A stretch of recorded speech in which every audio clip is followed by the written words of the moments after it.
B. Corbeau's Puppet Theater. Art by Mariella Villalobos. Story by Kess L. Radford. B. Corbeau's Puppet Theater was a staple of summer. His little tent, with its red and white vertical stripes, popped up in a neighborhood park the day after school let out. The bronze bells on the tent flaps called the first audience to the show, and they came dressed in their buckled shoes and laced-up boots, their knicker pants and their tweed suits, their felt hats and flat caps. Little gasps filled the tent as the children watched the adventures of Corbeau's characters, 5 children made of simple paper in Halloween masks.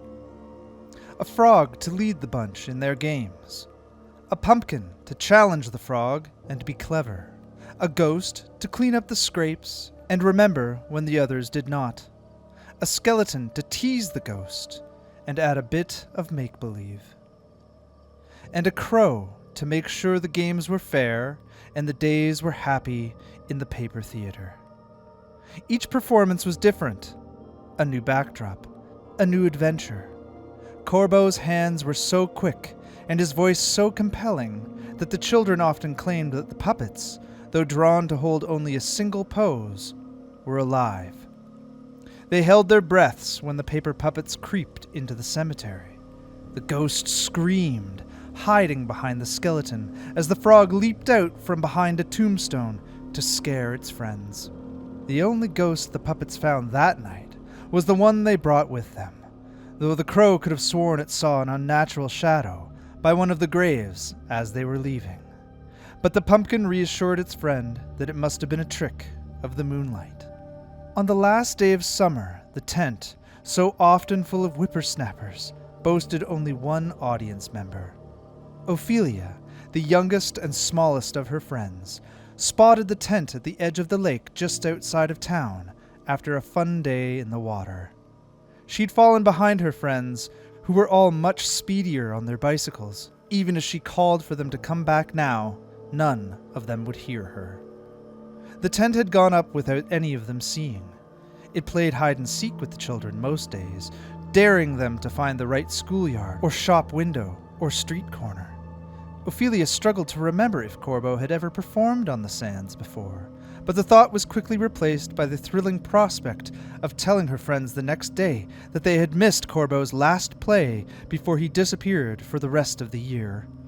She dropped her bicycle on the sand and slipped through the tent flaps, the copper bells ringing, then falling unexpectedly silent. Even the waves hushed themselves in preparation for the show.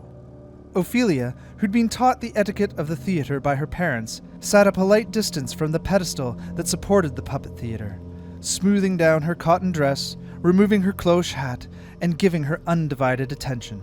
No fidgeting and no whispering, her parents told her, though her brother would sometimes sneak her a pencil and a program to doodle on. But that was when the plays were for adults. This one was for children. This one was for her. 2 lanterns on either side of the paper theater flickered to life, casting their radiance through the wings to make the theater glow.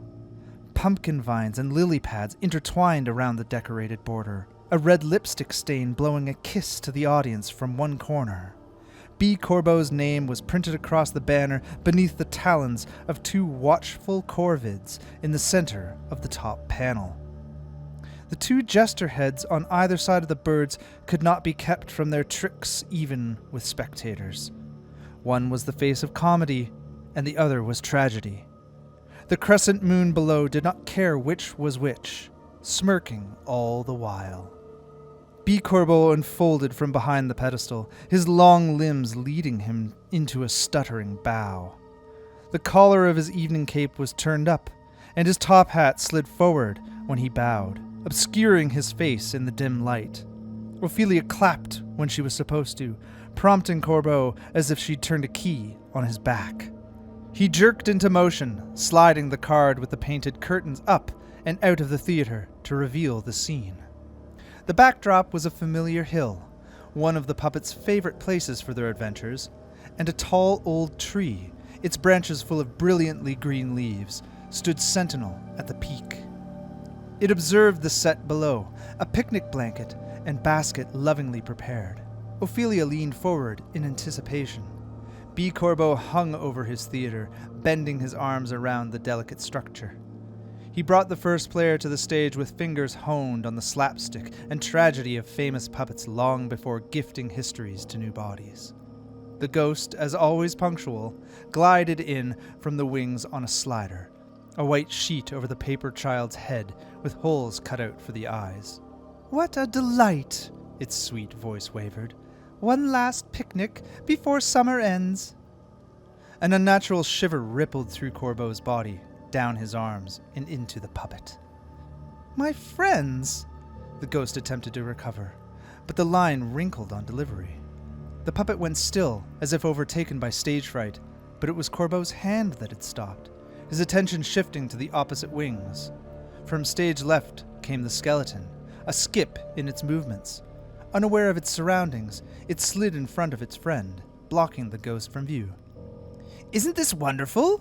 The skeleton poked at the picnic basket. "I hope the ghost packed sandwiches. Oh, and strawberries."